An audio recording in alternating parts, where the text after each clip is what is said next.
Add कर रहे हैं, एड ऑन कर रहे हैं वैक्यूम।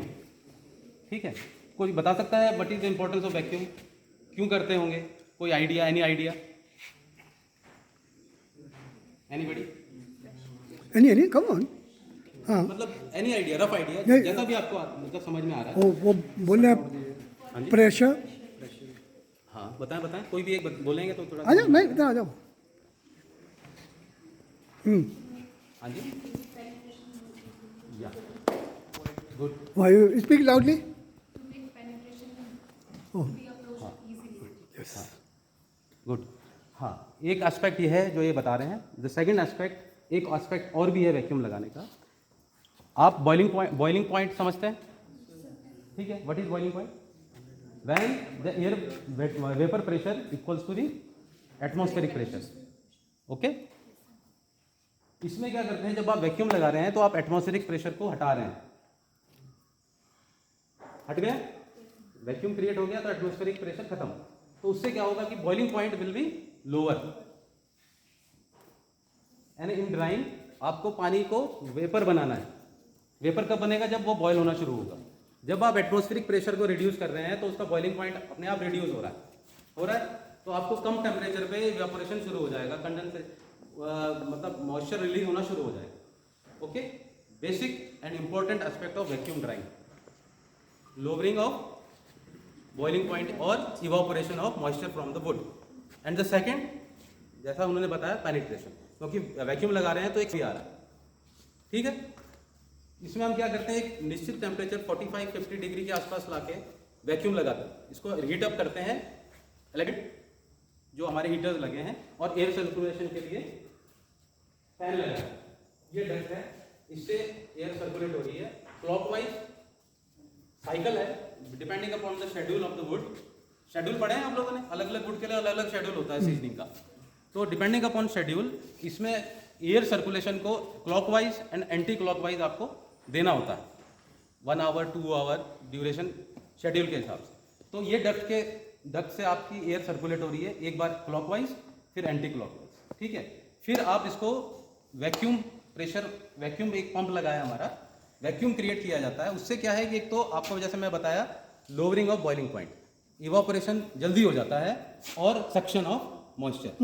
तो इस वैक्यूम किल का जो बेसिक है वैक्यूम, ये इनहेंस कर रहा है आपकी सीजनिंग को। इनहेंस करने से मतलब ड्यूरेशन कम हो रही है। इंडस्ट्री में आपको क्या करना है, आपको टाइम बहुत बड़ा एक एस्पेक्ट होता है। आपको कंपटीशन में रहना है तो आपको टाइम बचाना है। ठीक है, आपकी डिमांड ज़्यादा है, आप नहीं फुलफिल कर पा रहे हैं तो बिजनेस नहीं।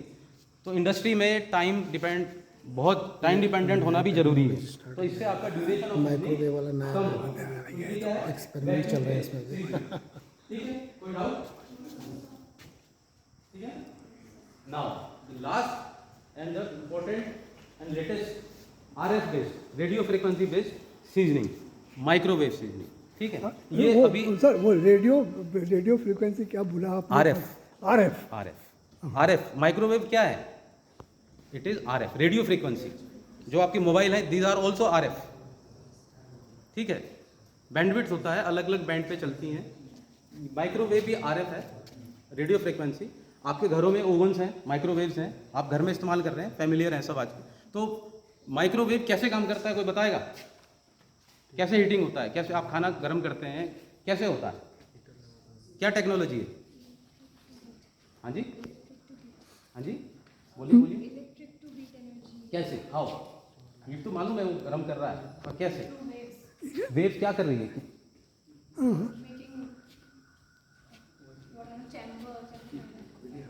देखिए, RF जो होता है, जो भी मटेरियल अंदर रखा है उसके अंदर जो वाटर के कंटेंट हैं, वाटर क्या है? H2O। ठीक है, उसको एक मैग्नेटिक फील्ड अंदर जनरेट होती है, उससे डाइपोल मोमेंट शुरू होता है। उसके जो आपके अलग अलग एटम्स हैं वो डाइपोल होते हैं, एक बार नेगेटिव एक बार पॉजिटिव। इतनी फास्ट फ्रीक्वेंसी से होते हैं कि वो आपस में इतनी तेजी से होते हैं कि उसमें फ्रिक्शन होता है। फ्रिक्शन से आपका टेम्परेचर रेज हो रहा है। डाइपोल मोमेंट, बेसिक हीट कैसे जनरेट हो रही है? डाइपोल मोमेंट से। वही चीज़ हम यहाँ इस्तेमाल कर रहे हैं लकड़ी में भी मॉइस्चर है, डाइपोल मोमेंट होता है, टेम्परेचर राइज होगा। आपने ओवन में देखा होगा बहुत जल्दी आपका गर्म हो जाती है, तो टेम्परेचर बहुत जल्दी रेज होता है। थोड़ा भंडारी आप बताएंगे। ये हमारे पीएचडी स्कॉलर हैं जो इस पे भी काम कर रहे हैं, रिसर्च भी चल रहा था, नए रिसर्च develop हो बहुत रहा सारे है। ये हमारा डिजाइन किया हुआ यही था, इस पे भी काम चल रहा है, तो थोड़ा ये आपको और ब्रीफ करेंगे अच्छे से। भंडारी तो बेसिकली जैसे सर ने बताया ये वाला कलर चेंज वाला वेब का जो काम ही वही होता है। तो इस जो काम करते हैं इसमें फ्रिक्वेंसी हुआ है 2.45 गीगाहर्ट्ज। तो 2.45 गीगाहर्ट्ज का मतलब हुआ लगभग शायद 2.45 करोड़ टाइम्स एक सेकंड में वो वाइब्रेट होता है। तो इतना टाइम जब वो वाइब्रेट हो रहा है तो जो उसकी वाइब्रेशन से वो हीट जनरेट होती है और वही हमारी हीट काम करती है। तो बेसिकली इसमें जो स्ट्रक्चर है ये ऊपर चारों तरफ इसमें मैग्नेट्रॉन लगे हुए हैं। माइक्रोवेव कैसे जनरेट होता है? मैग्नेट्रॉन, साइक्लोट्रॉन पढ़ा है, मैग्नेट्रॉन पढ़ा है। इलेक्ट्रॉन को एक मैग्नेटिक फील्ड और इलेक्ट्रिक फील्ड के बीच में एक मैग्नेट को चलाया जाता है और उस जो आपकी अप्लाइड फील्ड से उसकी एक वेलोसिटी बनती है। वेलोसिटी बनने के बाद एक उसमें एक कैविटी होती है जिससे वो बाहर निकलता है, वही चीज़ है ये मैग्नेट्रॉन जो ये बताया। हाँ बताइए। तो बेसिकली जो वही है कि माइक्रोवेव का जो बेसिक इसको इंजन बोलते हैं, जो मैग्नेट्रॉन है उसका मेन, अगर मैग्नेट्रॉन ना हो तो फिर वो माइक्रोवेव है ही। तो ये मैग्नेट्रॉन लगे हुए हैं इस पर, ये अंदर वेव्स को वो करते हैं, जनरेट करते हैं। और बेसिकल जो बेसिक प्रिंसिपल तो सर ने वैसे बता दिया कि जो मॉइस्चर प्रेजेंट है वुड के अंदर, तो उसकी वजह से ही वो हीट जनरेट होती है। और दूसरा इसमें वैक्यूम भी लगाया है, वैक्यूम भी है इसमें, माइक्रोवेव प्लस वैक्यूम। तो वही ये काम तो सेम है, पर उसमें जैसे कि उसमें हमारे हीटर्स लगे हुए हैं, तो हीटर्स थोड़ा बहुत टाइम लेते हैं गर्म करने में, तो इसमें तो सेकेंड्स और मिनट्स में जो है हीट जनरेट होती है। जो काम वो आवर्स में करेगा वो काम ये मिनट्स में कर देगा।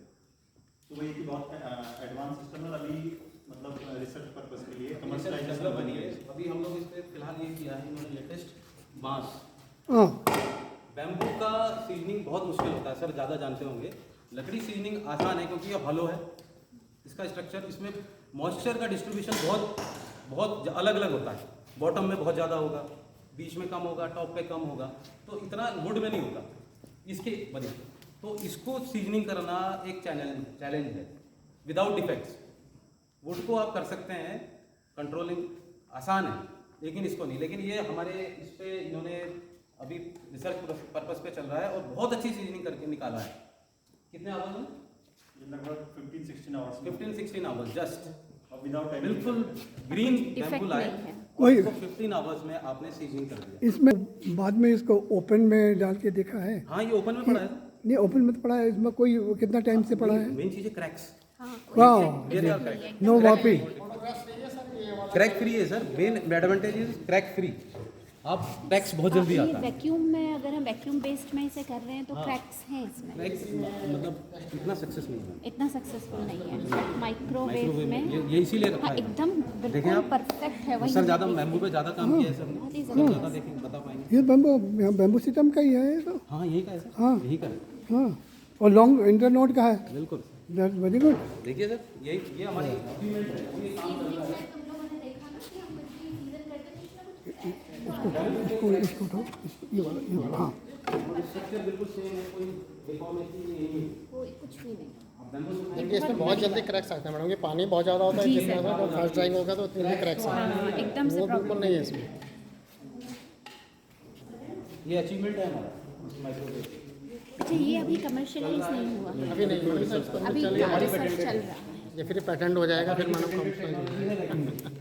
और जो बाहर आपको किल दिखाई वो FRI सोलर किल के नाम से भी है। एक और ट्रायल ये पेटेंट FRI ने डेवलप किया उसको।